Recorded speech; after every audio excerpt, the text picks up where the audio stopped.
Assalamualaikum warahmatullahi wabarakatuh. Hari ini kita akan mempelajari tentang himpunan bagian 1. Jadi himpunan ini akan dibagi menjadi 2 pertemuan dan bagian pertamanya akan dibahas hari ini. Definisi himpunan. Definisi 2.1. Himpunan atau set adalah kumpulan objek-objek yang berbeda. Kumpulan objek-objek yang berbeda. Berbeda di sini maksudnya adalah anggota himpunan tidak boleh sama. Jika ada yang sama maka ditulis 1 kali. Jadi objek-objek itu memang benar-benar harus berbeda. Nah, paham ya? Kemudian 2.2 penyajian himpunan. Yang pertama adalah enumerasi. Enumerasi adalah menuliskan semua elemen himpunan di antara 2 buah tanda kurung kurawal. Nah, kalian pasti sudah mengenal ini ya, karena ini umum di SMA juga ada. Jadi enumerasi ini ditandai dengan 2 buah tanda kurung kurawal dan himpunannya dinotasikan dengan huruf kapital atau simbol-simbol lainnya. Dengan huruf kapital, misalkan ada A, ada himpunan A. Nah, seperti ini. Anggotanya 2 sama 3. Nah, ini merupakan penyajian himpunan yang enumerasi. Seperti itu. Nah, kemudian yang kedua simbol-simbol baku. Nah, di simbol-simbol baku ini merupakan beberapa contoh himpunan yang sudah disepakati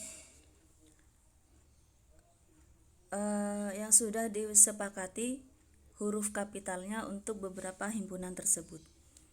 Contohnya P adalah himpunan bilangan bulat positif.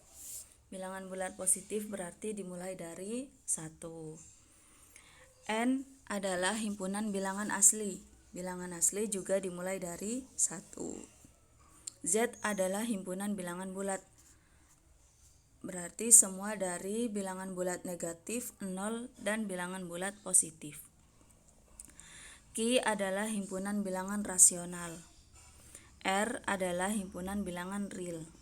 Dan C adalah himpunan bilangan kompleks. Seperti itu ya. Nah, jadi simbol-simbol baku itu penyajiannya seperti ini kalau himpunan. Kemudian yang ketiga ada notasi pembentuk himpunan. Nah, notasi pembentuk himpunan ini notasinya yaitu kurung kurawal X di mana syarat yang harus dipenuhi oleh X tutup kurung kurawal. Contoh, A sama dengan kurung kurawal X di mana X adalah himpunan bilangan bulat positif lebih kecil dari 5. Nah, atau bisa dituliskan juga menjadi A sama dengan seperti ini. Seperti ini. Jadi X di mana X merupakan anggota dari P dan X kurang dari 5. Atau A sama dengan 1, 2, 3, 4. Jadi himpunan bilangan bulat positif yang lebih kecil dari 5 kan berarti 1, 2, 3, 4. Jadi ada 3 cara dalam penulisannya, ini, dan ini.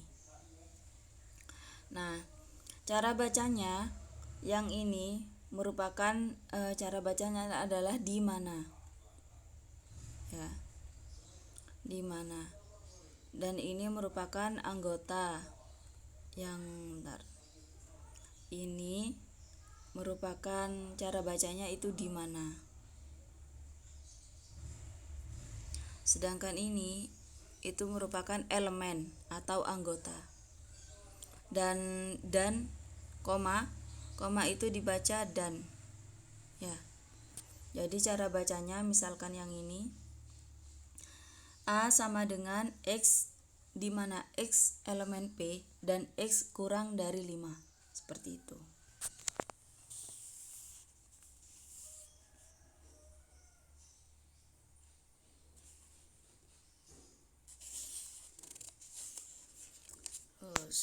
Paham ya penyajian himpunan. Yang terakhir yaitu diagram Venn. Nah, kalian pasti kenal ini, di SMA ada ya. Nah, jadi semestanya di ini. Jadi ini kan semestanya ada 1, 2, 3, 4, 5, 6, 7, 8 ya. Nah, yang himpunan A yaitu 1, 2, 5, himpunan B yaitu 5, 6, 7, 8. Seperti itu, lebih mudah ya ini penyajiannya.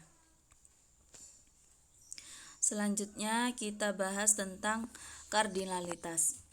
Definisi 2.2, sebuah himpunan dikatakan berhingga atau finite set jika terdapat n elemen berbeda yang dalam hal ini n adalah bilangan bulat tak negatif. Sebaliknya, himpunan tersebut dinamakan tak berhingga. Jadi gini, himpunan itu dikatakan berhingga atau finite set jika terdapat n elemen berbeda.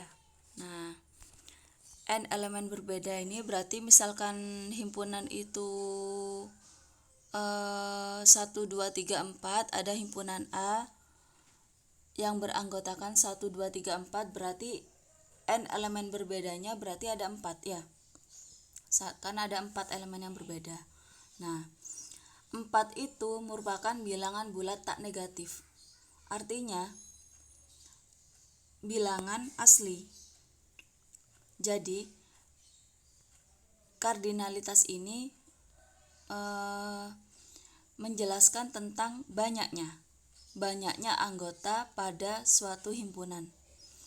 Misalkan himpunan A sama dengan 0, 1, 2, 3, 4, 5. Nah, berarti n-nya sama dengan, kita hitung 0, 1, 2, 3, 4, 5, berarti ada 6. N-nya sama dengan 6. Nah, kan kita hitung banyaknya, berarti kan dimulai dari bilangan. Kalau mengukur banyaknya kan berarti menggunakan bilangan asli. Nah, makanya dari itu dinamakan n adalah bilangan bulat tak negatif. N ini yang dimaksud bukan isinya, bukan elemennya, tetapi banyaknya yang dimaksud. Karena kan kalau banyaknya kan tidak mungkin negatif. Dia pasti bilangan bulat positif atau bilangan asli. Nah, sebaliknya kalau n itu tidak bisa dihitung, tidak bisa dijangkau lagi berapa, maka dinamakan tak berhingga. Nah, misalkan A merupakan himpunan berhingga, maka jumlah elemen berbeda di dalam A disebut kardinal dari himpunan A. Notasinya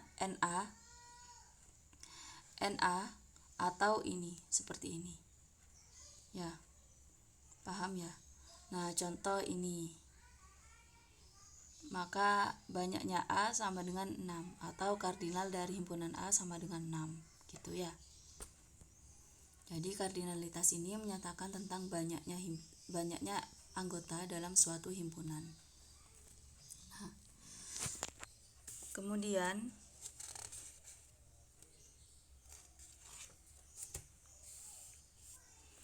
yang kita bahas adalah 2.4 himpunan kosong.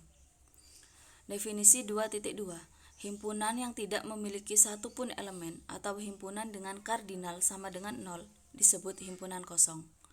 Notasinya seperti itu. Nah, seperti ini ya notasinya. Contoh yang E sama dengan X di mana X kurang dari X. Nah, X-nya kurang dari X, maka banyaknya anggota E sama dengan 0. Karena kan X yang kurang dari X tidak ada. Kemudian yang 2i, P sama dengan orang Indonesia yang pernah ke bulan, maka NP sama dengan 0. 3i, A sama dengan X, di mana X adalah akar persamaan kuadrat X kuadrat plus 1 sama dengan 0. Maka NA sama dengan 0, karena kan tidak ada ya. Nah, itu contohnya. Kemudian kita ke 2.5, himpunan bagian. Definisi 2.3. Himpunan A dikatakan himpunan bagian atau subset dari himpunan B jika dan hanya jika setiap elemen A merupakan elemen dari B. Dalam hal ini B dikatakan superset dari A. Nah, jika A itu himpunan bagian dari B namanya subset, A subset B. Nah, sedangkan B itu merupakan supersetnya dari A. Gitu. Notasinya seperti itu. Seperti ini ya notasinya.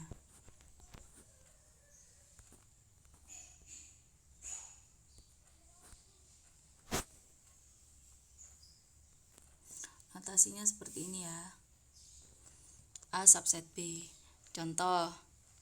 Nah, ini ada semesta 0, 1, 2, 3 sampai 9. Nah, A-nya berarti menurut diagram Venn ini berarti A-nya 0, 1 sampai 7.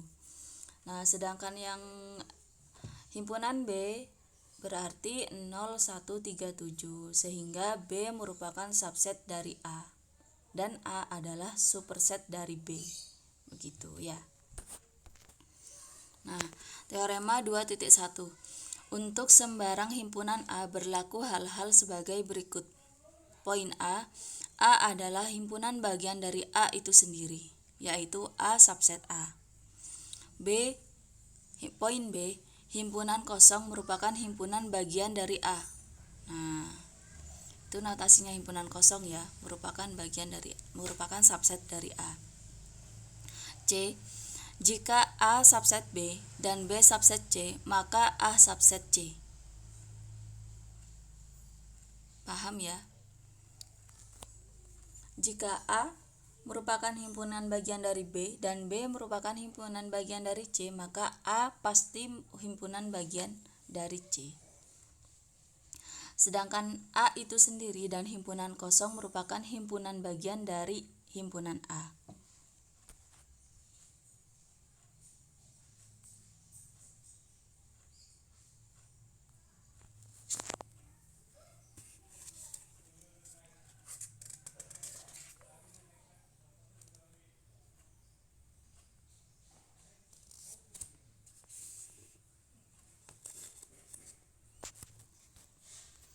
Nah, kemudian 2.6, himpunan yang sama. Definisi 2.4, himpunan A dikatakan sama dengan himpunan B jika dan hanya jika keduanya mempunyai elemen yang sama. Dengan kata lain, A sama dengan B jika A adalah himpunan bagian dari B dan B adalah himpunan bagian dari A. Jika tidak demikian, maka kita katakan A tidak sama dengan B. Nah, notasinya seperti itu, A sama dengan B jika dan hanya jika A subset B dan B subset A. Contoh. Nah, jika A-nya sama dengan 0 dan 1, yang poin pertama, jika A sama dengan 0, 1, anggotanya 0 dan 1, dan B sama dengan X, di mana X dikali X min 1 sama dengan 0. X dikali X sama dengan 1, X dikali X min 1 sama dengan 0 hanya jika X-nya sama dengan 0 dan X-nya 1 kan. Nah, maka dari itu A dan B ini sama karena X-nya sama-sama 0 dan 1. Poin kedua, jika A 3585 dan B 538, maka A sama dengan B karena A kan sejatinya hanya 358. Karena kan dua elemen yang sama tidak boleh ditulis berulang. Yang poin ketiga, jika A 3585 dan B 3 dan 8, maka A tidak sama dengan B karena B tidak memuat 5. Paham ya? Jadi anggotanya harus sama. 2.7 Himpunan yang ekivalen. Definisi 2.5 Himpunan A dikatakan ekivalen dengan himpunan B jika dan hanya jika kardinal dari kedua himpunan tersebut sama. Notasinya seperti itu. Bisa diperhatikan. Jadi kalau yang himpunan yang sama tadi ya, himpunan yang sama berarti anggotanya harus sama. Kalau himpunan yang ekivalen ini anggotanya tidak harus sama, tetapi banyaknya yang harus sama. Jadi banyaknya anggota dari dua himpunan itu harus sama, maka baru bisa dikatakan himpunan tersebut ekivalen. Contoh 2.18 Jika A sama dengan 1,357 dan B sama dengan A, B, C, D, maka A ekivalen dengan B, sebab banyaknya A sama dengan banyaknya B, yaitu 4. Nah, paham ya? Kemudian 2.8 Himpunan saling lepas. Definisi 2.6 Dua himpunan A dan B dikatakan saling lepas jika keduanya tidak memiliki elemen yang sama. Notasinya seperti itu. A 2 strip B. Ini diagramnya. Kalau direalisasikan dengan diagram Venn, maka bentuknya seperti ini. Mereka akan saling lepas antara himpunan A dan B. Nah, jadi kedua himpunan tersebut tidak memiliki elemen yang sama. Sama juga seperti ini, contoh ini merupakan saling lepas A dan B-nya. Nah, sekarang kita ke himpunan kuasa. Definisi 2.7 Himpunan kuasa atau power set dari himpunan A adalah suatu himpunan yang elemennya merupakan semua himpunan bagian dari A, termasuk himpunan kosong dan himpunan A itu sendiri. Jadi himpunan A ini merupakan power set dari semua himpunan bagian dari A, termasuk A dan himpunan kosong. Notasinya seperti ini. Nah, atau bisa dibuat rumus 2 pangkat A. Ya. Kita melihat contoh, lihat contoh 2.0 yang ini. Jika A sama dengan 1,1 dan 2, jadi anggota A itu adalah 1 dan 2. Maka power set dari A adalah ini.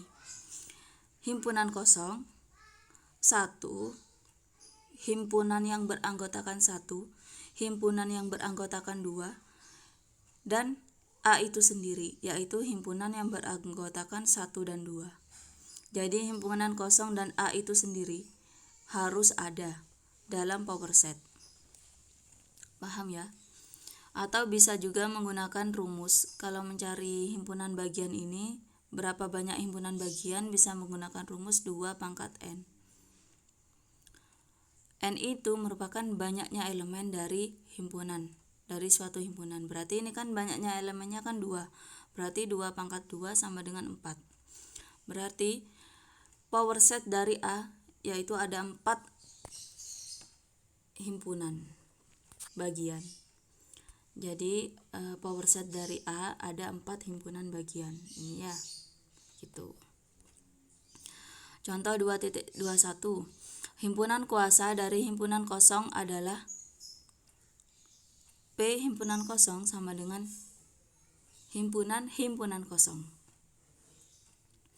Dan himpunan kuasa dari himpunan kosong adalah P himpunan kosong sama dengan himpunan kosong dan himpunan kosong. Di sini agak ribet ya. Himpunan kuasa dari himpunan kosong adalah ini ya. Nah, kok cuman 1? Iya. Kan yang dicari himpunan kuasa dari himpunan kosong, dari ini. Himpunan kuasanya kan sudah pasti ada himpunan kosong dan himpunan itu sendiri. Nah, himpunan kosong sudah jelas ada. Himpunan itu sendiri karena yang ditanyakan himpunan kuasa dari himpunan kosong, maka himpunan itu sendiri merupakan himpunan kosong. Jadi cukup ditulis satu kali, himpunan kosong, seperti ini. Cukup ditulis satu kali.